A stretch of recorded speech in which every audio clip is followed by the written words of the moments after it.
Ei, gente, tudo bom com vocês? Meu nome é Adalma, esse é o Gira Trinco. Sejam bem-vindas, sejam bem-vindos. Hoje a gente vai fazer esse vídeo aqui de literatura e música, relacionando essas duas artes que são muito interessantes. Eu acho que a conexão entre elas é muito legal. Elas bebem muito uma da outra. Compositores que vão se inspirar em obras, escritores que vão se inspirar em canções ali. Acho muito legal falar sobre isso. Preparei uma lista com 7 indicações para vocês. A ideia surge da minha viagem para o Lollapalooza. Amanhã eu vou para São Paulo ver a Chappell Roan, a Sabrina Carpenter, o Tyler, the Creator, a Dolce, várias pessoas que eu admiro bastante. E nisso, vamos fazer esse vídeo com 7 indicações, 7 livros que vão estar nessa interseção entre literatura e música. Bora lá!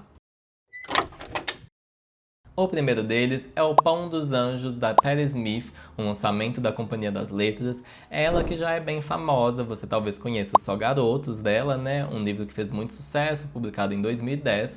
Tem resenha dele aqui no canal, só para membros. Quem quiser se tornar membro do canal e conferir, agradeço demais. O Só Garotos é sobre a relação da Patti com Robert Mapplethorpe, um artista muito foda também, um grande fotógrafo, desenhista, também fazia algumas instalações. Essa relação dos dois era um amor, era uma amizade, era algo muito delicado, tal qual a escrita da Patti, e eu recomendo super esse livro, gostei bastante, mexeu comigo de verdade, eu voltei a fotografar, voltei a desenhar por causa dele, e nisso acho legal também ler O Pão dos Anjos, porque é a autobiografia da Patti. Obviamente o Robert também vai estar ali no meio, mas essa é exclusiva dela. Ela vai falar sobre toda a criação, a família que mudava muito de cidade, os irmãos, uma adolescência em que ela era uma menina estranha, em que ela foi começando a ter contato com as referências, as principais referências artísticas dela, o Arthur Rimbaud, o Bob Dylan. Nisso ela vai crescendo, vai ir morar em Nova York quando ela tá ali, faz 18 anos, já vai para Nova York,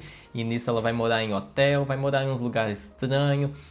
Nossa, ela vai ter umas aventuras, digamos assim. Ela não usa drogas, gente, pode acreditar. Ela fala no livro que ninguém acredita que ela não usa, mas é verdade. Mas foi um grande nome, foi um ícone. Quer dizer, ela ainda tá viva, né? Ela ainda é um ícone do movimento punk, do movimento rock and roll. Ela é uma cantora foda. Ela tem um álbum que é histórico do rock and roll, que é o Horses. E nisso ela vai contar pra gente essa vida de artista. Acho muito legal porque ela foi alguém que conseguiu realmente transformar o cotidiano em arte, transformar a dor em beleza. E nisso recomendo super O Pão dos... Como é que é? Pão dos Anjos. Eu já ia falar Pão dos Ricos. Ai, pai rico, pai pobre, Deus é pai dos anjos. Ai, enfim.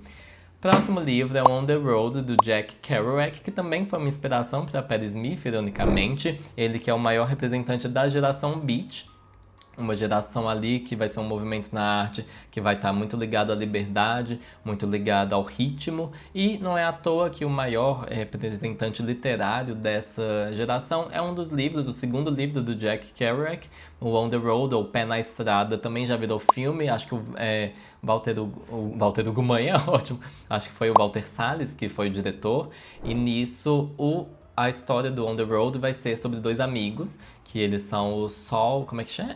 Saul Paradise e o Dean Moriarty, que eles vão fazer várias viagens no interior dos Estados Unidos, vão ficar atravessando de um lado para o outro. E nisso é uma coisa muito inspirada nos próprios diários de viagem do Jack Kerouac. Tem quem fale que o Saul Paradise, na verdade, é para ser o Jack. E essas aventuras que são bem regadas a álcool, a coisas doidas. Eu acho que é um jeito muito simplista de falar do livro, mas de qualquer forma, o que eu acho mais interessante nele é a proposta estrutural, né? Porque é um livro que eu descrevi aqui no roteiro, achei um jeito bonito que eu falei. É um fluxo de consciência que funciona como uma trilha sonora dentro do livro. O livro inteiro, para quem não sabe essa curiosidade, ele foi datilografado num rolo de papel só. O Jack Kerouac ficou lá digitando 20 dias seguidos para conseguir colocar o livro inteiro, um livro que tem mais de 300 páginas, colocou lá num rolo de papel só, mandou para a editora, eles ficaram tipo, o que você quer que a gente faça com isso? Era um texto corrido, sem nenhuma pausa. Aí a gente dá para entender melhor essa coisa do ritmo e tal, mas depois tiveram que combinar, o livro foi realmente dividido de algum jeito que fosse mais palatável. Eu acho que atualmente eles teriam publicado a coisa direta, acho que seria mais interessante, mas de qualquer forma fica aí esse representante da geração Beat para vocês como recomendação. O próximo livro é de uma editora que eu não poderia deixar de falar, porque a editora Zain, para quem não conhece, é uma editora com uma curadoria justamente relacionando literatura e música. O único critério deles é trazer música nos livros. São livros que vão ter ali dentro música muito forte. Livros sobre pianistas, livros sobre artistas da música, não necessariamente biografias, mas livros que vão ter na sua narrativa a música como protagonista. E um dos livros deles é um lançamento recente, que é O Certo Azul, do Fernando Contreras Castro. Esse livro vai ser sobre um grupo de gatos, gatos os animais mesmo. Kiki, por exemplo, poderia estar participando, meu gato. Um beijo, Kiki. Lá vem, gente.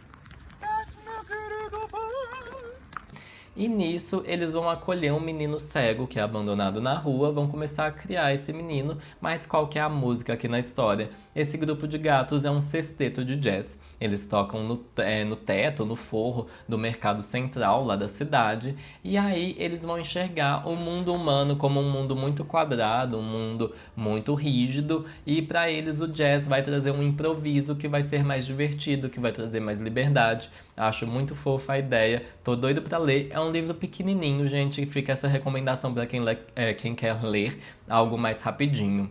E outro livro também da Zain, que eu não poderia deixar de recomendar mais de um deles, né? É o Mumbo Jumbo, do Ishmael Reed. Eu já falei sobre ele lá no 12 Livros para 2026, porque quem me indicou ele foi o Paulo, da Livraria do Belas, que inclusive adora a editora Zain.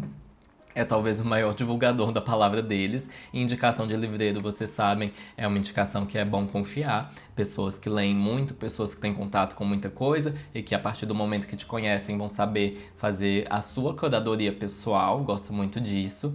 E aí, o Mumbo Jumbo é uma proposta muito doida de um autor muito importante, um autor negro muito importante. Ele vai fazer um thriller afro-surrealista sobre uma epidemia dançante em Nova York dos anos 20, uma epidemia que na realidade ele não vai enxergar como uma praga ao invés da visão comum, né? Ao invés do clichê que a gente entende isso como algo doentio. Acho legal essa proposta porque para falar sobre esse assunto ele vai fazer toda uma história, vai recontar a história da humanidade, né? Ele vai voltar lá atrás no Egito Antigo para falar sobre música e sobre essa relação que a gente tem com o dançar. Acho uma proposta incrível, incrível mesmo, uma loucura. Ainda não li o livro para dar a minha opinião propriamente, mas parece um livro fantástico.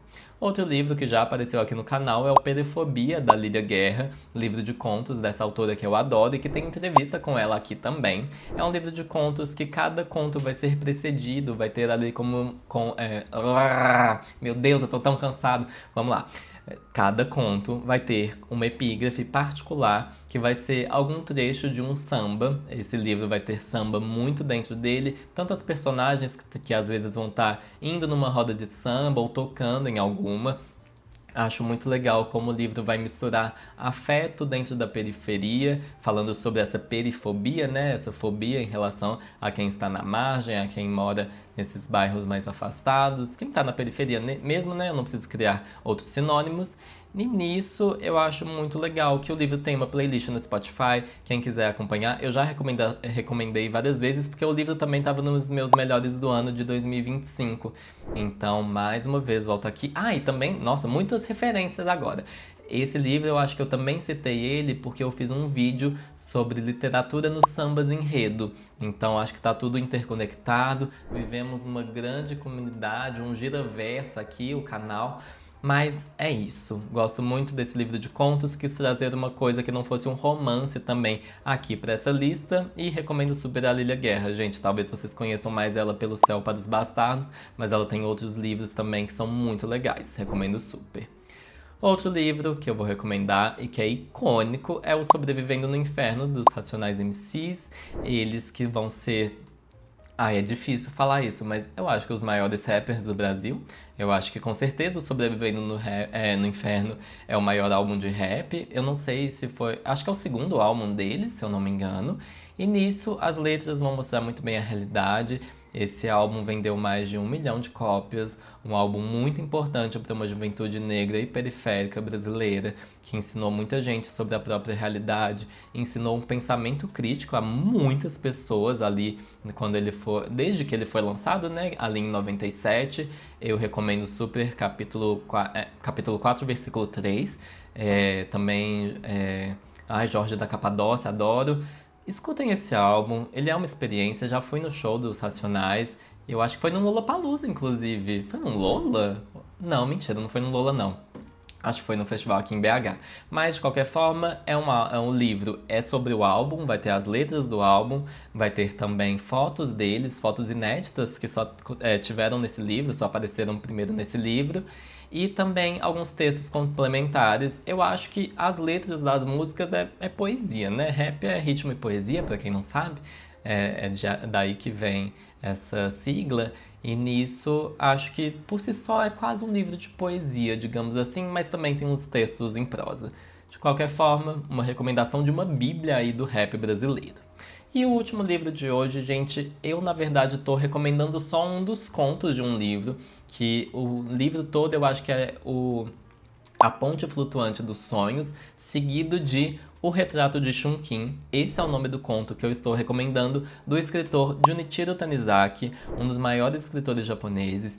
E esse conto, gente, é dos melhores que eu já li na minha vida, sem exagero nenhum. É um conto fantástico, eu estou arrepiando só de falar, espero que dê pra ver. Eu não minto. Não, mentira, eu minto bastante, mas eu acabei de mentir. Mas é uma novela, basicamente, um conto que ocupa ali metade do livro, que vai ser sobre a Shunkin, que é uma mestre, como descrever ela? Ela é um prodígio. A Shunkin, ela vai tocar 2 instrumentos, um chama... eu não anotei aqui. Não anotei, gente, vai aparecer, acho que um chama Koto e o outro chama... não sei o nome, mas vai aparecer na tela para vocês. Ela toca esses 2 instrumentos e ela é uma grande artista. Ela é muito talentosa, ela é muito bonita, ela é muito admirada. Ela vai ter um discípulo que vai ser o Sasuke, que vai ser o amante dela também. E o livro é sobre a relação dos dois. É sobre essa relação que vai ser muito conturbada, porque ela também é muito tóxica. A Shunkin vai ser muito tóxica com ele. E eles têm aquela devoção, aquela admiração. É um negócio que você vê e que você fica de cara, porque ela vai ter um acidente e aí ela vai ficar cega. E nisso a gente vê... Quer dizer, ela já era cega antes? Eu acho que ela já era cega, mas ela deixa de ficar bonita por causa do acidente. Tem alguma coisa assim envolvendo o rosto dela ser totalmente desfigurado. É um trem muito doido, eu acho incrível. Alguns autores japoneses, acho que o Kawabata falou que esse conto do Tanizaki é a obra-prima dele, e eu sei que é muito legal, acho totalmente instigante essa relação de desejo e devoção. Fiquei totalmente imerso, lembro de ler isso há uns 6 anos atrás e não sai da minha cabeça, ainda fico arrepiado de verdade. E é isso, espero que eu tenha convencido vocês de alguma coisa que eu falei hoje. Espero que vocês tenham gostado das indicações. E a conclusão do vídeo são só os convites para você curtir o vídeo, para se inscrever no canal, para comentar alguma coisa, pode xingar, pode elogiar. Também te convidar a ativar as notificações aqui, me seguir no Instagram e no TikTok, @giratrinco. Também tem Spotify para quem prefere só ouvir os episódios, as resenhas e tal. Que mais? A área de membros, já comentei sobre ela, também faço mais uma vez esse convite. Também tem o meu clube do livro, o Trin Clube, você pode ir lá no Instagram para saber mais informações ou me mandar uma mensagem. Acho que eu dei todos os recados. É isso, gente, tenho que ir pro Lollapalooza, espero que seja divertido. Eu acho que o vídeo vai sair depois que eu for para lá, então quem quiser acompanhar como é que foi, eu vou ter postado no Instagram. E é isso. Ai, perdão. Um abraço e um beijo pra vocês e até o próximo vídeo.